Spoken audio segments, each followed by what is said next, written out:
Welcome back to the Waterboyz podcast. This is episode 16 already. Today we have a very special guest from Holland College Football program. His name's Stephen Sears Jr. And actually he's not a part of Holland College anymore because he just got a scholarship to go to STFX, which is jumping up a league going to the AUS to play football instead of the ACAA. So congratulations to him. We'll have that interview later though. First though, we're going to talk a little basketball, the NBA. Go Bulls. Go Bulls. Go Bulls. That's where you're going to start this? That's where I'm going to start it because you want to know why? Bulls are doing better than Toronto this year. Because I'm going to agree with Shaq that they're going to get swept in the first round. Who? Toronto? Yeah, no. Shaq's comments, I think they got misunderstood. Well, not misunderstood, but he just messed up because they're not getting swept. And you know what? I have the Raps pulling it out in 7 in that series against the Philadelphia 76ers. There's not a player in these playoffs, that is underneath more pressure than James Harden this year. You know, I talk about it a lot on this show, but Heat is underrated in professional sports. You always refer to Heat. 76ers got it. 76ers are on a little heat here. What do you mean? They're turning up the stovetop. Toronto's won season series 3-1 against them, and each game they don't have a player that can guard Siakam. Siakam put up 37, 11, and 10 on them last time he played them. So how are you going to defend Siakam? Who's doing better right now, though? Better? Right now? 76ers. No, they aren't. Because the Raptors have the best record in the NBA in the last month.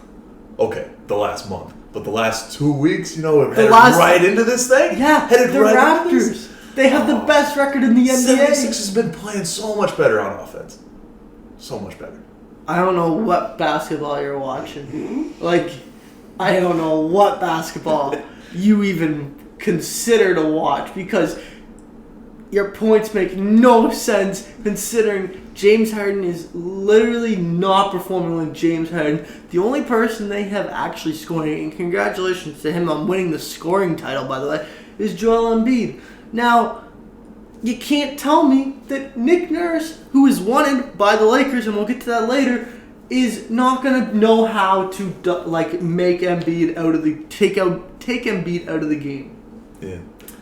Toronto they don't have it. They don't have it. You know what? The easiest way I can say this for you is Toronto is going to shock a lot of people. And it comes down to coaching. They're very well coached, Nick Nurse. Like we said, wanted by the Lakers. And you can understand why. If you just watch 2 games, you can understand why he's wanted by the Lakers.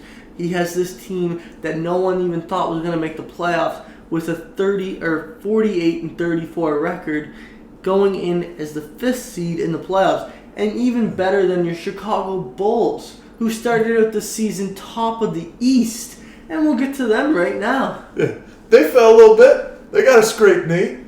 But DeMar DeRozan, heating up, buddy. Heating up. There it is again. Tied for first. Heating up. For his best game in points. You know what? I'm just going to let you enjoy this because your Bulls are going to be up first round to the defending champs of the Milwaukee Bucks. Milwaukee's looking like a very, very good title contender again. And I can't see your Bulls even getting to Game 6. That's a lot of pressure on Milwaukee there. And Bulls, guess what, Justin? What about them? They got that heat. That's all you got. That's your one word. Oh yeah, 100%. That's like my Staples button. Easy. But I'll tell you what though. Switching topics here to the West. Lakers head coach should not have gotten fired. Frank Vogel? No. He's their best coach since 2011. So he was there for 3 seasons. 19 months ago, he actually won an NBA championship. Hard to believe after, what a season they had. Now, I don't think that what has happened is, yes, some of it you can put on the head coach. But what he's had to deal with, I don't think this is all on him. Because he's dealing with injured players coming in and out of the lineup. Their lineup doesn't play each game because they're so old that it's just, they can't play 82 games a year. And that's one thing. Then you got the rumors that I heard from Stephen A. Smith on ESPN, of the fact he's not even allowed to coach the team the way he wants to. He's being told by the front office to play these players, to run this the way they want him to run it. So it's not even like he's getting to coach. He doesn't get the command seat. And the team chemistry that he's dealing with alone is just atrocious. Like, name 2 players on that team who connect well. I bet you can. Because they just AD don't. and LeBron, that's it. Compared to some of the people AD has played with, compared to some of the people LeBron has played with, barely any chemistry there. I would agree. Like Dwayne and that's Wade all you need on the court. Chris Bosh was even better in terms of chemistry, I think, with LeBron James. But I do think that this is a big factor, and why Frank Vogel was fired? Well, let's look at it. Who are you going to scapegoat in LA? You scapegoated Russ all season long. Yeah. You can't move that contract because that's $47 million. And if you do, you're not getting anything back in return for it. Now, are you going to scapegoat Rob Pelinka, the GM? No. Are you going to scapegoat LeBron James? Because he's the one who wanted all these trades done? No. The only person that you're going to scapegoat is who they fired, Frank Vogel. Yeah. So, no reason, in my opinion, there's no reason that he should have been fired because I don't think it's his fault. And I guarantee you, he might take next season off. He might have a home in Sacramento, too, with Well, Kings. he might, but he might take next season off and then reevaluate and go, but he'll be coaching again in the league. Oh, yeah. He's definitely proven, and he's an NBA champion now. Put that on his resume. This is not a good situation. Yeah. And I was going to say, I bet you he's sleeping better tonight. Yeah. He's sleeping a lot better instead of dealing with that team 24/7. Yeah, and if not as a head coach next season, an assistant coach for sure, somewhere. Oh, yeah, and his defensive schemes, he's always been known as a defensive coach, and just wasn't able to do that this year because, you're dealing with players like LeBron and stuff like that who they don't want to play the defensive schemes. They want to just, sit back and don't care about the regular season, just want to play the basketball games in April, May, and June. But in order to get to play those games, you gotta play the regular season. Speaking of schemes and postseason, this playing round, Justin, I hate it. I hate it too. I said, 20 teams to make the playoffs, a chance to make the playoffs. Sorry, just not interesting. It's not as interesting. Now, you're telling me 10 teams are the only teams that don't have a chance at making the playoffs in the NBA playoffs? That's pretty sad to begin with. But on top of that, these play-in teams outside of Brooklyn, and this is I saw Charles Barkley last night, none of them have a chance of even winning a round if they make it in. No. But, anyway, on the other side of winter sports, hockey, the goal race. Will Austin Matthews break a record? Hard to say. He's breaking the 60 mark. Easy. He's breaking the 60 mark. They've got 10 games left. 9 at the time this episode releases. Yeah. 1 against the Sens. And that's a hat trick waiting to happen right there for Austin Matthews. Yeah.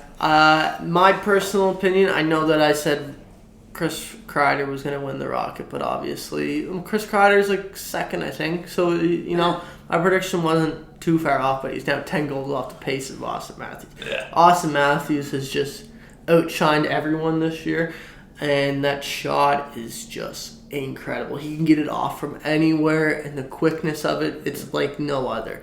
Now, my personal opinion, 10 games left. I think he's getting 7 more. 7? You think he's getting to 65? I think he's getting to 65, and he's going to tie Ovi's record. Okay. For his most goals in his career. I'm saying he's beating it. He's got a hot season. That suspension, a month now ago? Yeah, so did not slow him down at all. So what do you got? You got 10 games left. You got 1 game versus Ottawa. You're saying a hat trick there. Yeah. Then you're saying... Got another game against the Capitals. That's going to be a tough one on him. Then he'll probably throw up an apple there. You're saying how many... You're saying At least 5 goals in 9 games. In the last 9 games, if he gets a hat trick against the Senators. You're saying 7. I'm saying 8. I'll one up you. Like Price is Right. So you're saying, yeah. So you're saying 66 by the end of the year? 66, beating it by 1. Wow. Yeah. I can see it happening. I'm gonna predict 65. Yeah. He is just incredible though at it. Like it's scoring goals. But like I said, fans, enjoy it while it lasts, because it only lasts in the regular season, and then in the postseason it all goes to shit. Yeah.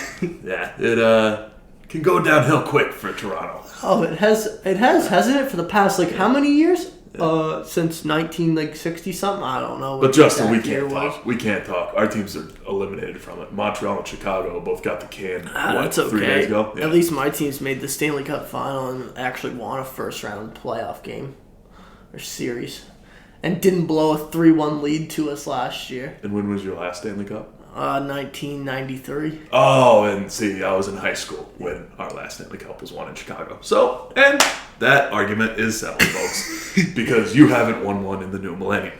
That is true. Yep. That is true. But you know what?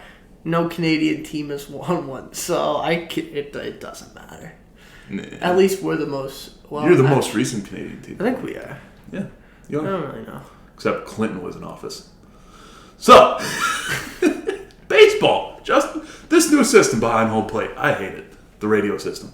You have no idea what it is, do you? No, I know it's some telecommunication system. But okay. What was wrong with the hand signals? Do you want me to explain it to the fans in case they don't know? Why don't you explain it to the fans? Okay. In case they don't know. So the pitchers and the catchers have now... The MLB is trying a new communication device, basically. And what it is doing is allowing the catchers to talk to the pitchers through a microphone that's inside the caps of the pitchers, and it's actually attached to the knee of the catchers. So they'll press a button or something like that, and it will then speak to the pitchers. So what it is meant to do is it is supposed to take away steal signing, which is sign stealing. Yeah, I screwed that up. Hey, you come at me, I'm coming at you. Yeah. So sign stealing, they're supposed to take that away, which is actually a big problem in baseball. We've known about this since baseball's ever existed. I love it. So you think 2017 the Astros World Series win should never have been even questioned? They outsmarted them. They outsmarted them by what? Cheating? Yes, exactly. I love it, man. No. If you could outsmart an opponent like that, here's my favorite example of outsmarting an opponent in sports. Favorite example of outsmarting an opponent in sports is in a golf tournament back in 1997, I want to say, back when they still wore the knit polos. Anyway, a player got on his knees, put a towel on the ground. Got on his knees on the ground. That's an artificial surface, and his opponent called him out on it and said that's a 2-stroke penalty, and his opponent won. Anyway, that's my favorite example. Okay. But it's not cheating. Yes. It's not cheating. You're just outsmarting the opponent. No, I'm all for use everything to your advantage and try to get the most out of it. But there's a fine line between... That's why you have your second baseman leaning a little bit, just going, hey! There's a fine line between... You got a seamer coming. There's a fine line between cheating and going and getting and using everything to your advantage. There's a fine line. And when you cheat, I have no respect for you. Cheaters always win. And you know what? I know what my dad's going to say. He's going to look at this and he's going to say, the Patriots cheated. No, they didn't. Yeah, that is a fair point. What about the Deflategate, Justin? What about the film and practices? That's not. How is that not? None of that's true. How is that not? Because, you know what? They couldn't prove it. Okay. Tom Brady had phones that were getting smashed and everything. I'll give you the Deflategate. Because that is scientific fact. When you take pressurized footballs into cold weather, they'll shrink. Right? Yes. That's scientific fact. But smashing your cell phone doesn't happen by Mother Nature and air pressure. Maybe it does. We don't know. No innocent person has ever taken their cell phone and smashed it or covered up evidence. You never know. I don't know. I just know they didn't cheat. But sign stealing, that's cheating. I can sit, as a Patriots fan, I can sit here all day and deny everything that you've said. Hey, I may have taken the less moral route on sign stealing, but you took the way back and forth on cheating in general. Yeah. You love your Patriots, but you're going against the Astros. All right, so we have gone a little bit off topic here, but I think it's been a good conversation. Now, to get back to what we were originally supposed to talk about was baseball. The Jays started their season out with a series against the Texas Rangers, and Little hot, little speed bump at the end, but hot. Well, no, because I was watching the game. Yeah. And when they went down 7-0 after like the second inning in the first game of the season, a lot of baseball fans turned that game off. I didn't turn it off. But That's a football score. I was just like, this, no. Anyway, that lineup proved to us why they're so powerful. They came back and scored 9 unanswered runs and won the game 10-8. And then they went on Saturday and beat them again. Now, they did choke Sunday, but good start to the season for the Blue Jays. Now, what has hurt them so far, and hopefully they get it figured out, is what everyone thought was going to be their strongest suit, which is pitching. Yeah. And their pitchers seem to be getting jams on Friday and Sunday. And, Friday they got out of the jam and got the win. But it's modern baseball. You don't need one strong pitcher as much as you did even 10 years ago. You have 4 solid ones. You got the game in the bag. Yeah, like if your bullpen's strong. Yeah. But then again, you can't really use your bullpen that much because the more you use them, the more you can't use them the next day. You know what I mean? Yeah. So it just becomes a fine line between you need your starting pitcher to go at least 4 innings. At least 4. But any solid pitcher in the MLB can do that. And I don't think Toronto needs to worry about pitching that much. I want to go against Blue Jays here. So your Cubs, they started out pretty hot this year. Well, not pretty hot. We're still like only 3 games into the season. But they did win their first series, so that's a big positive considering, they sold all their team or all their good players last year. And our pitcher already caught a 3-game suspension for hitting a batter. But, Andrew McCutchen, he's tougher than woodpecker lips. So, props out to him for taking that one. Hope he's doing well. Hope that bruise heals up. But, lost the pitcher in the first 3 games of the season. But at least Cookie Monster sang the 7th inning stretch. That was awesome. But there's the Cubs news. What a Chicago fan. Just way to induce your team, your city. 3 games into the year. Fire your team up. They were supposed to not even win a game. I would not expect them. They're going to win a game in a baseball season. I know, but I would expect them to go probably 60 and 100 maybe. 60 and 102. I don't know. I wouldn't expect them to win a lot of games. As long as we keep our neck above water, there's always next year. But Rizzo is gone. Well, yeah. Tier. Anyway, Jinx. Now you got the Padres, who surprisingly started their season out 3-1. And shout out to Waterboyz superfan Chris Cool from Newfoundland. Your Padres are doing well, so congratulations. You know what? They're not as good as my Blue Jays, but I'll give you that they're half decent. Not as good as the Chicago Cubs either. But we know he's joking, but we know that I'm not joking. Without Tatis. Yeah, without Tatis too. He's going to be gone basically all year, it seems like. Well, yeah, for most of the season. Gone until the All-Star break. At least, I would say. I think that's what their reports are, until the All-Star break. Yeah. So we're going to have green grass when Tatis is back. That's a big chunk of their season right there. Yeah. And for them to start at 3-1, big chunk of their roster, big chunk of their season. It's a good start for them. Now, congratulations to them. Speaking about congratulations, Grant, we have a big congratulations to go out to the Masters champion 2022, Scottie Scheffler.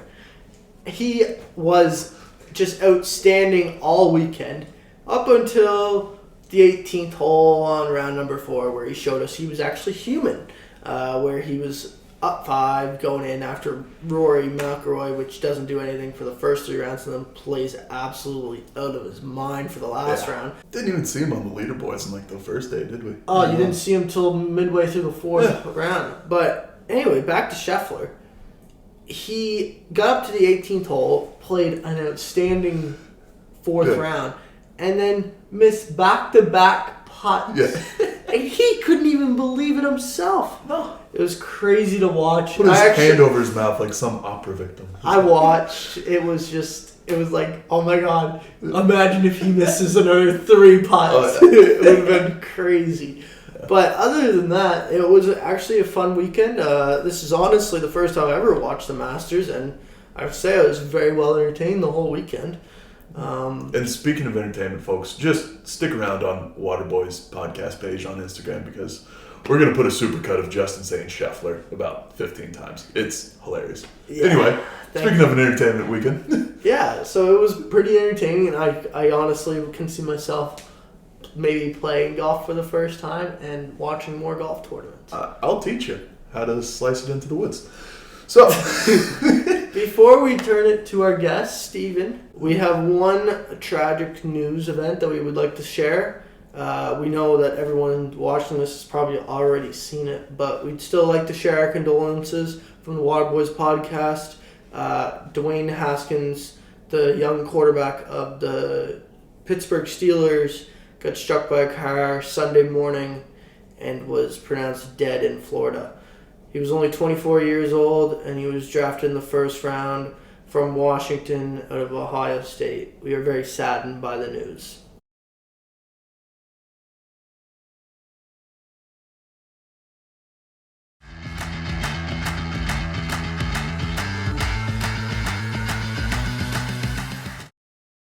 We're back here for the interview part of Waterboyz episode 16. We're here with Stephen Sears Jr., part of Holland College Football. Well, not anymore, but a little. On to STFX. on to bigger things, basically. Yeah. But let's just jump right into it. You came off an unbelievable year for yourself, and you earned yourself a scholarship going to STFX. Yeah. Tell us about that. Well, yeah, the year was great. It's my second year playing at Holland. It's the COVID year. The COVID year would have made me, but anyway, I can't say that word, right? But the second year playing at Holland, and we started at center this year, and it was fun. I knew I had to put my best foot forward because it was my last year.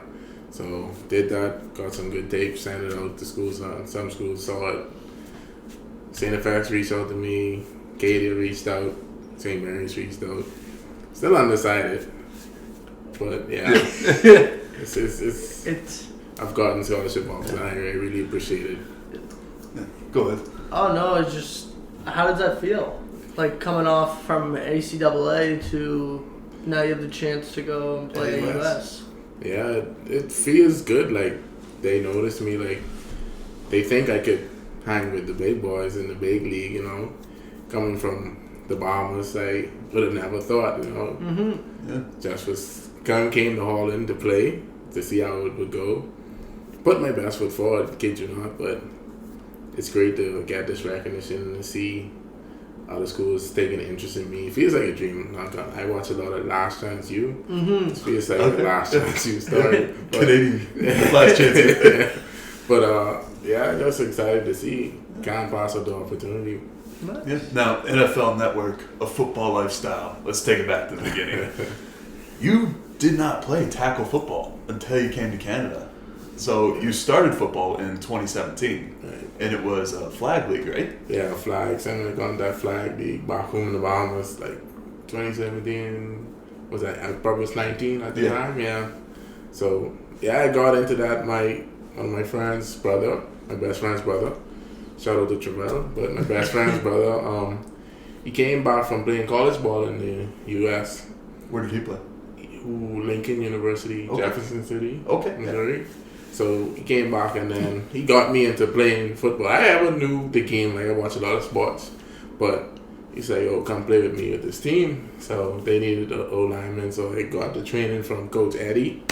Shout out to Coach Eddie. A lot of shout outs there. he gave me the training, got my foot in the door, like actually playing it and learning the game, and the rest was history. Like, played 2 years there, 2017, actually 3 years, 2017, 2018, 2019, somewhere, and then I came in August 2019 to PEI. Center is a very cerebral position on the offensive line. And you started out at center. I started out at tackle, then guard, then center, worked my way in. Yeah. So what was the biggest learning curve for you at center? The hardest thing was snapping the ball and then making your block. Making the blocks. Like, doing all, I felt like, shoot, everything relied on me. Like, doing that, I had to get adjusted to that. But, I mean, I was even reluctant to play center at Holland because I knew I had troubles back home, but I just had to get the right, techniques and all that stuff. So I'd say the techniques of actually snapping the ball and getting into the blocks, like, that was probably the most challenging thing for me at first. Yeah. Were you nervous at all going to that tackle position, not having that tempo down? No. Because with no pressure being on me, I could just worry about doing my one job. Like, I played guard my first year at Holland. So, not worrying about snapping the ball, it gave me more focus on doing my job and making that one block. So, less pressure at other positions rather than center, but now you come to Holland. How did they recruit you here, and how was that recruiting process, or was it just basically a walk-on? Well, it was a walk-on sports-wise, but Holland College does some recruitment in Bahamas. Michael, I can't remember his last name, but they came down to the Bahamas to do a college seminar for Holland College, and I attended with my dad and talked and learned about the school and all that stuff. Knew there was a football team and I wanted to play, so I emailed the coach at that time, told them my interest in playing, and That's how you got here. Just started on a little dream, and then came and actually. Now, I want to talk about what's the biggest difference you find when you first came. The playbook, was it more complex when you got here and at playing at the collegiate level? Yeah, because everything was basically new to me. So learning the playbook. With me, I'm a visual and hands-on learner. Once I do something, I can pick it up with repetition. But it just took a lot of reps to really get it down to it and learning it. And you have to study, but I mean, sometimes I didn't study the playbook at first. But if I wanted to play, I had to know the playbook. So it was hard, but just keep doing it over and over. I got it. Not gonna lie, my first season, halfway through, the first 2 games, I was still lost on a few plays, and it showed on film. Yeah. But after the third game on, it's like clockwork. Yeah. Those are always the toughest day in the film room. Yeah. Just see it on the rewind, just laser pointer line. Who's this number 60 here? Everyone's going this way. I'm going that way. It happened before. So I thought it was jet sweep right, coach. I'm sorry about that. Yeah. So did you play 11-man in the Bahamas, or was it like a 6-8-man back there? I think it was 3 linemen. So kind of like 6 or 7, something like that. Yeah, kind of like an arena league almost. Yeah. So that's another transition for you. You got the playbook, you got the tackle style, you got moving to guard up here, and then you got 5 more guys on the field on the other side. How was that for you? Yeah, I mean, the terminology and all that stuff, it was a culture shock for me because I had to learn everything. I knew the game, but I didn't know the exact terminology. So if the coach told the mic or zone block or stuff like that, certain calls they would call, I didn't know at first, so I wasn't used to it. But I had to get adjusted. I had to learn it, and picked it up, and I understand it now. So, but every system is different. So, I spoke to a couple of coaches, but every school is different. But it's just a learning factor. Everybody would have to learn, but it is what it is. Now, coming to Holland College, you have a bigger team as well, I'm guessing, than the Bahamas. So how's just your teammates been ever since you came to Holland College? Oh, yeah. Teammates were great. My first year, we had more people, and then more people from the Bahamas. We actually had some Bahamians on the team, and so that helped me a lot. But I'm a people person. I could gel with anyone, and everyone was cool with me. I'm not a troublemaker, so everyone pretty much was chill. We had a lot of guys from Toronto, Justice, Uriah, Deshaun, all those guys. They were down to earth with me. Everyone, it was fun. Not gonna lie, the teammates, everyone gelled. So it was like kind of a welcoming thing. No one, you didn't feel like you were like outshadowed or anything like that. You just felt welcome right from the get go. Yeah, from the get go, and then like if you athletes who put in the work, like I feel as though they would know could notice other athletes who look like they're gonna be good at something, and I think they saw that in me and they helped me throughout it. Like if I would mess up, some people would get on me, AJ Fields, but it wouldn't be like rough talking. It would be rough, but it'd be like you need to do better. It just sounded rough. Yeah. He was just coaching. He wants you to be the best. I was fine with that. Yeah, love it. Did you have any competition to that starting position? Yeah, we had a stacked O-line my first year. Like, guys were returning Griffin. We had Reader. We had McNamara. But all these guys, they were coming back. What helped me kind of is injuries, too. Some of those guys got injured, so I was able to slip right in there, and I took the opportunity. It's hard to see your teammates go down, but when you get to put on the helmet and strap up the buckle, Basically Tom Brady. It was so, like, the O-line was so stacked. I played D-line my first 2 games. Really? Wow. Did a whole training camp for O-line. Game time. Hey, we need you to play no tackle. Yeah. I was like, okay, but I honestly didn't know what I was doing. As long as you were playing, basically. Yeah, so that's what did you the have, key was. Did you have any moves on the D-line? You rip out a swim move in your The first appearance? game, no. But the second game, since I knew it might have happened again, I watched some tape on some guys. I had a little bit more moves. I got a tackle for loss. No socks though, but. Did you watch any professionals or just your competition? No, who tape. did you watch? I watched tape and then I watched some highlights. Aaron Donald, of course. Obviously. And then some other guys, but yeah. Did you work Aaron Donald's knife drill? You know, where he's... I would look at all that and just trying to stay low and get under. So playing D-line, did that help you at all when you went back to O-line? Like, you kind of like knew what you were doing as the defensive player to try and get through the O-line, so you were looking for that maybe on the O-line to stop them? Yeah, against my teammates, I guess I knew their defensive calls. But yeah, it gave me an understanding of what they're thinking compared to what you're thinking. O-lineman, yeah. Now, what position on the field for an O-lineman do you prefer? I'd say center. Center? Yeah. I'm comfortable not with the big blindside guy?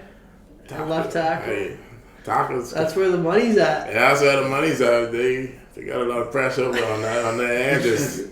They got to protect the quarterback. And you can't forget the fun of being a pulling guard and then just seeing that ear hole when you bust through that center. I love pulling. Oh, man. Thankfully, my coach added a lot of pulling at the center this year. Pulling at the center? Yeah, that's what I was doing. That's evolutionary. Is that what you think like brought your game to the next level? You were able to show your mobility and get outside?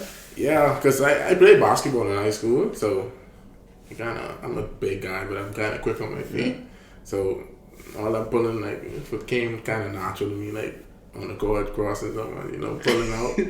So that was fun. I love that's probably the best part of it. Okay. What position in basketball? I played 4, 5.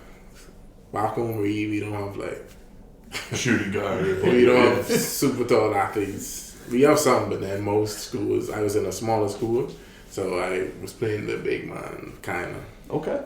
I could stretch a little bit. You were stretch 5? Just a tiny bit. I hit 1-3 in a national tournament.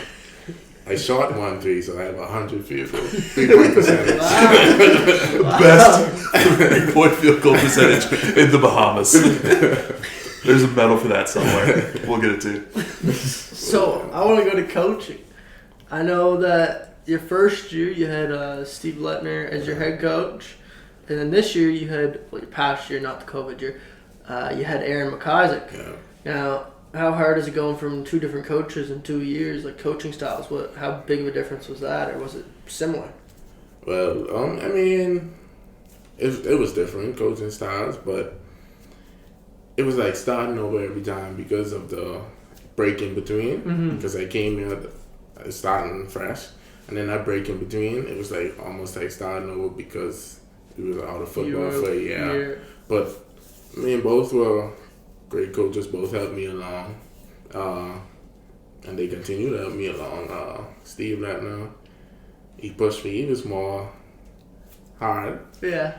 I still got the job done, and Coach McIsaac, I love him, and he's kind of not as hard as Steve Lettner, but he's still hard on you, and he still expects you to get the job done. Now, do you like, which one did you prefer? Did you prefer the not as hard, or did you prefer the hard love type? Yeah, I could take a little bit of both. You know, you could come at me hard one day and give me a little rest the other day. You get up the best of both worlds. Speaking of rest, obviously the COVID year. Now, besides conditioning, what was the hardest thing going back to football after that year off?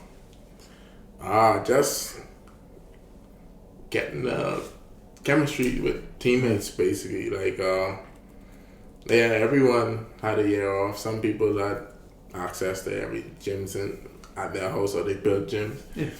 Me and my brother-in-law, we over time, over the whatever, we continued to build the gym. So we started with a bench and a bar. We had blocks at first. Yeah. Because I was back home in the Bahamas in 2020 for a bit. Yeah. So we started with blocks, and we got weights and all that stuff. So we had our little training regimen. We had a pull-up bar out in the yard. So how big did it get to? Like, how much weight did you get on? I can't even remember. I think we ended up with about 2 plates on a 10. You can still do a lot with yeah. that. Yeah. So, yeah, that was... I had to work towards it. It fell off a bit lifting weights wise, but I played basketball a lot. I had to put back up a rim in my backyard because I had it when I was smaller, but it was like 8 feet. So when I got taller, we was dunking on it, and it broke down. So you ripped the rim down.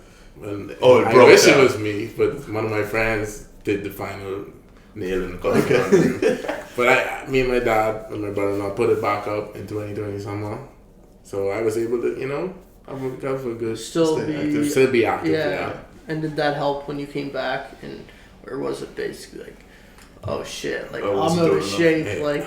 I was out of shape. I thought I was active, but I wasn't as active as I needed to be. But I had to get back into the shape. How long did you find that took? Like a month. A month? Because I came back 2021 January, and the season didn't start till August. So I had enough time to prepare, but like a couple of months for sure. Did you find your teammates were in the same boat, or some were just some of them coming back Hulk style? Some of them came back old style. It's like a 50-50. Like who?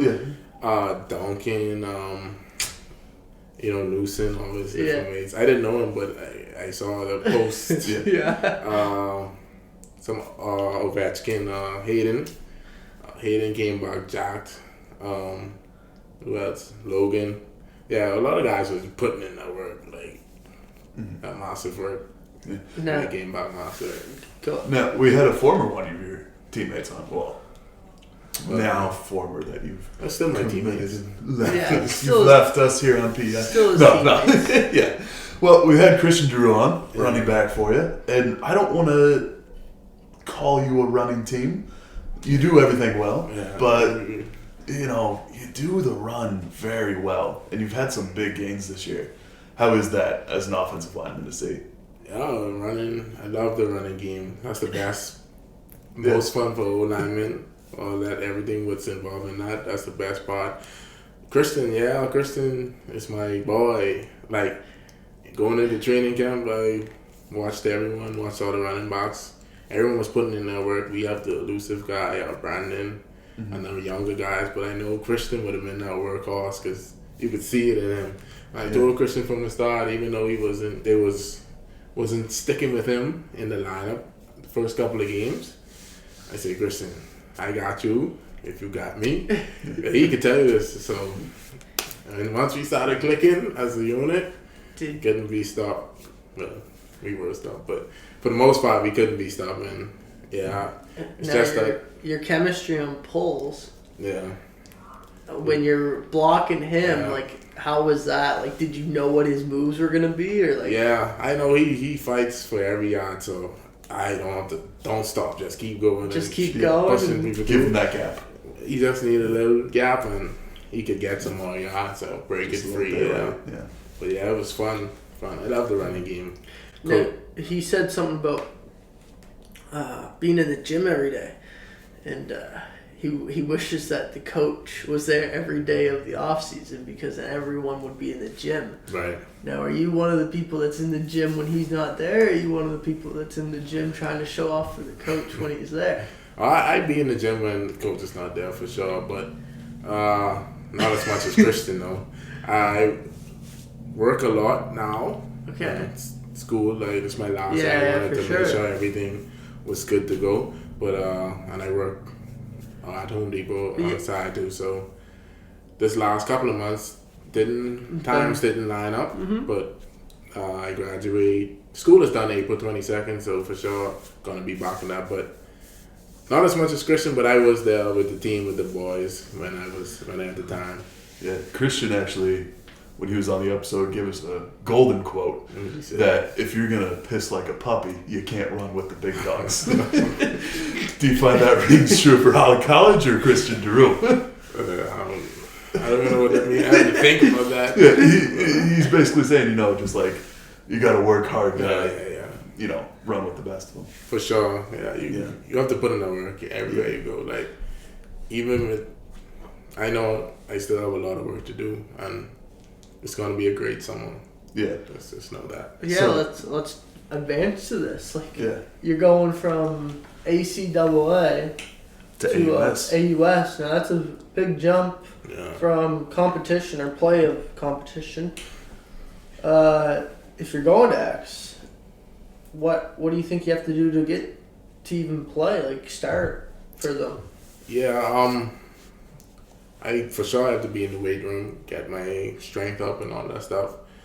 Just stay active and just be ready to go when training camp starts, because I know that's like the most important thing. They looking at who's coming in and who's putting in the work right away. Yeah. Nothing is guaranteed. If I put in the work, I know I have starter potential in that league. And I don't want to go anywhere to sit down, not to dress or anything. So just weight room for sure, heavy on the weight room, because guys there, it's an all around thing for them in the weight room. Like talking to the coaches in different schools, they program it in their we do it here. We try to do it here, but it's not strict. Like they strict on it. Yeah, as an AUS program would be. Like now. Another thing I want to just bring up is, as an O-lineman, are you looking to put on more weight and build up more muscle? Or are you looking to lose some weight, or are you comfortable where you're at? Like, lose fat and get more muscle. I'm at like 280 now. I probably want to stay there. Yeah, for an O-lineman, that's like perfect. Like I'm a bit, especially on the shorter side. I'm 6'1". I'm not short, but. Yeah. Some of these giants, but you're gonna be playing against guys that are like 6'5", 6'6". 280. I'm 280 now. Just got fat, more muscle. Try to stay around that same weight. Yeah, for sure. And that height can help you on the field. I mean, it's all about pad height, obviously, and pad level. So being shorter might actually help you. It might help use that to your advantage. It might help your quarterback too. Over the top. I've just got to make sure I'm strong with it too, and it'll all work out. Yeah, you are going to be, like we said, going up against bigger guys, bigger competition, and obviously weight room is the focus there. What about on the field for you? What do you think, if you had to be self-critical, to work on? Technique for sure, like staying low and pass blocking techniques because dudes would be coming with moves and stuff. So just staying focused on the techniques of the position, and just letting my talents work on the rest. But once I have the fundamentals and the good techniques, I feel as though everything would work out. And then, like we talked about earlier, the playbook, just knowing what to do. Studying that and getting ready for that. Now, do you expect to be playing center when you go to the bigger school, or do you expect to be willing to move to any position on the yellow line? I definitely would be willing to move to any position because I feel as though I could play center and guard really well, and then some coaches even said I could probably play tackle, but I know anywhere they put me, if I have that chance to start or play, I'll put my best foot forward at that position. Yeah, you're taking the opportunity to run with it. I'm not going to decline any position. Oh no, I'm not playing guard. No. Yeah. Play anywhere, please. You even go back to the D-line. Yeah. Now that you got the swing move into that. Or the rip. Put me there, coach. Yeah. Now, speaking of the move, you will be giving up a band behind. You say you got a band here. Oh. Yeah. You're a bit of a musician. Played in your church as a drummer, as a piano player. Multi-talented. Going to pick up the bass here, we hear. Hopefully, I want to learn that for sure. That's next on the list. Yeah. So, how's going to transport all those instruments to Antigonish going to be? I mean, I only have a keyboard, a piano at home. I don't have a drum set personally. Thank God, that would be a lot to move. But yeah, just the piano. I have a case and everything. I can stuck it somewhere in the U-Haul. But a lot of musicians here who I've grown to be cool with. A lot of the artists here, even like Vince, played with Vince the Messenger before, played with Charles Ruth and all of them before, like at a show. But I'm gonna miss these guys. Again, I go. Hopefully, I could find similar artists there. But even at my church, I play to Lighthouse Gospel Ministries now in Charlottetown. Like, we just have our keyboard player moved to Montreal, I think. Okay. So we're down one. I have to move from the drums to the keyboard. So don't tell them, but in August we won't tag the church in the video. They'll have to find someone else to play. But I mean, it's fun. Like, I love music. Now, for people that don't know, what genre do you guys usually stick to? Well, gospel. I play a lot of gospel. I grew up playing gospel, and that's my favorite. But I could play like pop, R&B, soul.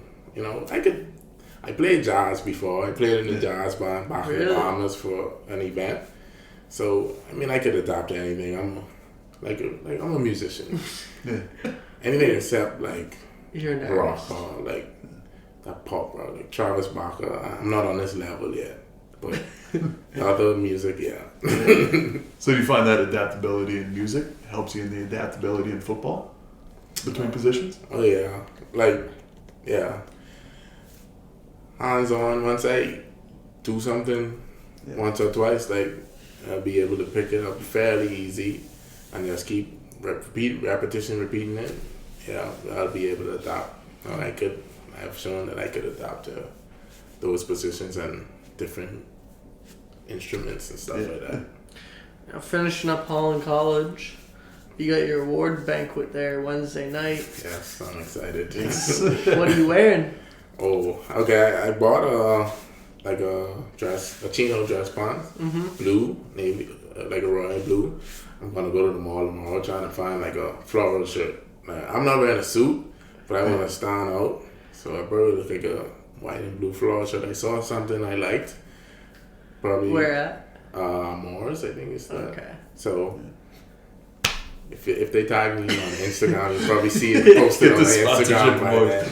Baja Steve. Oh no, that's not even my Instagram. You could find me by Baja Steve though. #242. But yeah, dress, something blue, something floral to pop out. And, Yeah. I think I'm wearing some brown, like, nice formal dress shoes. And I have a brown belt with a gold buckle. Now you big into fashion? You were more into fashion than I've been into fashion for the past 5 years now. So Justin's worn the same hoodie since episode 10. yeah, like, Yeah. I like to look clean. I like colors and stuff. game like day. that. What you wearing on game day? Oh, you have to have swag on game day. I was the only one on the team with Jordan cleats. this Jordan year. cleats. I had Jordan 10 cleats. Like, I love them. Custom, I'm guessing. No, they weren't custom. I got it on eBay. Okay. But good old eBay. Sports Check had them, but I waited too long and they missed out on my size. So I had to resort to eBay. Mm-hmm. I wasn't sure. I looked at every description they had, looked at the user, but it came exactly how I wanted it. So, Yeah. But yeah, Jordan cleats have to have the sleeve on, left hand, you know. My mouth guard, I didn't have a grill or nothing, but I had a nice Jordan mouth guard, you know. You getting a girl Jordan next year? If I could find a grill mouth guard, I'll buy it and rock it. Okay, so what are you wearing? Like tracksuit to game day? Or are you wearing like a suit to game day, or formal clothes? No, I haven't done the formal clothes to game day. Probably if I ever make it to the league, but I just wear the team gear, the tracksuit team gear. I want to be comfortable on the bus. I ain't trying to. There are some long bus rides in playing at Holland College. Yeah, so just tracksuit, some kicks. Oh, I want my Crocs. Crocs. Okay. Crocs for the road. Crocs for the road. So going to the big school, what do you think is going to be the biggest life adapter for you? Biggest change, I should say, in your life. I would say moving to a different place, because I only know PEI and the Bahamas, Nassau, Bahamas. Before I let you go any further, was PEI your first place in Canada that you came to? Or have you been to Canada before? I've visited Halifax and Nova Scotia. I have a lot of friends that go to school there, so I came up on a trip before. You came to Holland College? And Okay. then before I came to Holland, we went to Toronto, to Ontario, Mississauga. We stayed. Did I say that right? Mississauga. Yeah, Okay. Mississauga. And Toronto. We stayed there for a while, for a week, and then we came to PEI. Yeah. Okay. So, like I said, you're saying moving's gonna be the biggest hardest challenge for you? Yeah, because I'd say moving because I'm adapting to the new atmosphere. STFX Antigonish isn't a big town. I've been there once before. The school is the town, so that shouldn't be too bad. It should be similar, almost like PEI, maybe a little bit smaller. But like places like, the other places, Wolfville, like where Acadia is, I think it would be more of a adjustment, because might be a bigger. I don't even know. I've never been to Wolfville. it's both the sizes, Antigonish, maybe just a little bit bigger. Yeah. I'd say STFX has a more prouder alumni base though too, and that's big in sports. Yeah, STFX is probably the biggest one in the AUS in terms of football. Yeah, that's for sure. But yeah, adapting to the people and to the culture and the new place. Yeah. So you've been playing football, tackle football, we'll say, for 5 years now. Give or take. Yeah. What's been your best memory of tackle football? Has it been a bus ride where the team just bonded together? Has it been a play that just stuck out to your mind that you were just like, let's go, I just did this? Like, what's been the best moment for you? I'd say the game this year when we ran the ball the whole game. That was amazing. We talked about it. Didn't know it was gonna happen, and it just was unfolding. Literally every play just running moving, and it really took a lot. Took a lot out of me. We had a drive in which we started from one goal line and I'm scoring a touchdown to the next. If you go back to the film, midway, we was halfway through that series. I was making a block, right? And we got the yards, but I was like on the outside of the play, and the guy pulled me down, and I ended up on the floor. I wanted to stay on the floor. I was like, I'm so comfortable down here. They thought I was injured. I was just chilling, like catching my breath. Like, give me another minute and a half. So they was like, what's up? I said, I just wanted to relax, but got up and then finished the next half of the drive and saw the touchdown. So yeah, that was one of the most memorable things. Like, yeah. Just faking the injury so you could get some rest. That's your favorite memory? Just long enough so I don't get kicked off the field and miss a few plays. Yeah. Just to catch my breath. Going to concussion protocol just because the grass is comfy. Yeah. Go. And then my first year, it just came up. The semi-final game. My first year against Dalhousie. They at Dal, we beat them. And it was a great game, I'm not going to lie. We were down. It was back and forth and we were down going into like mid-fourth quarter. And we ended up scoring and we made it to the finals. Yeah. Unfortunately, I got injured that game. The last play, like when we scored the touchdown, I sprained my ankle pretty bad, so I didn't play the championship game. Yeah. Now, how hard was that on you? Oh, it was hard. Like I wanted to play, I couldn't play, and we ended up losing too. So I cried. Not gonna lie, I cry when I lose. I'm an emotional person in like big games, especially if we lose. Yeah, you see me shedding some tears on the sideline for sure. So before we let you go, I have one more thing to ask you here. Last week we met you. Well, I met you for the first time at basketball, and I know you're not in journalism, but we have a couple interviews that will be going out with this podcast that you did last week. Yeah. Now, do you ever see yourself becoming a journalist if football doesn't work out the way you want it to? Hey, I don't know. Maybe I love sports. Like I watch a lot of sports, and I love all the aspects of it. So I don't know. Maybe I'm a talkative guy. So I might have to take some tips from you. Yeah. Y'all too. Could you see yourself doing it or no?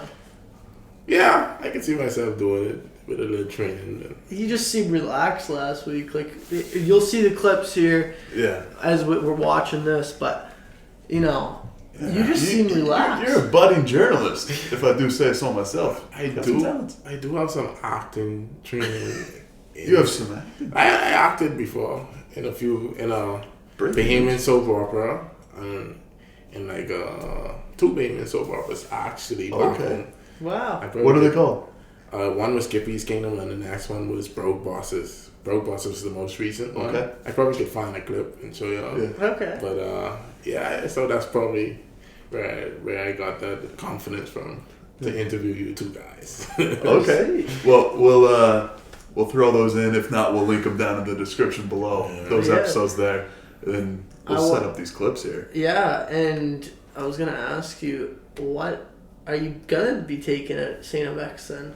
I'm just gonna I'm doing business administration now. So when I go there, I'll probably have to specialize in something. Probably marketing would be the way I'll go. Okay. Well, don't be afraid to explore that artistic side, because between music, acting, journalism, and football, man, creative. You've got a lot of things on the go. Yeah, I try to stay active, you know. I don't like to be stagnant, but yeah, it's fun stuff. Well, with that, we'd like to thank you for coming on the show. Thank you. Congratulations. Good luck at X, I should say. Congratulations on Congratulations on getting the scholarship. And I know it's a hard thing to do once you get to Holland College and then jumping up a league. As you said, last chance you. Yeah. You've done it. So congratulations to yourself. And Grant, I'll get you to tell people where they can find us. Well, you can find us on Instagram at the official Waterboyz podcast. You can find us on Apple Podcasts and Spotify Podcasts. And we just launched our media page, Waterboyz_media on Instagram, where you can find live scores and updates. Yeah, and before I know what you're going to do, I just want to say, if you guys want us to cover your sports, just let us know. Send us a DM or something, and we will come and cover their sports. We just don't know exactly about everything that is happening on the island. We would like to come and see it, but we just need you to let us know when it is, where it is, and we'll be there with our best effort to try and cover you guys' sports to the best of our abilities. We might have a new co-host too. If someone goes down, If someone goes down, you go. That is a football mentality. Grant, send them out. Cue the music.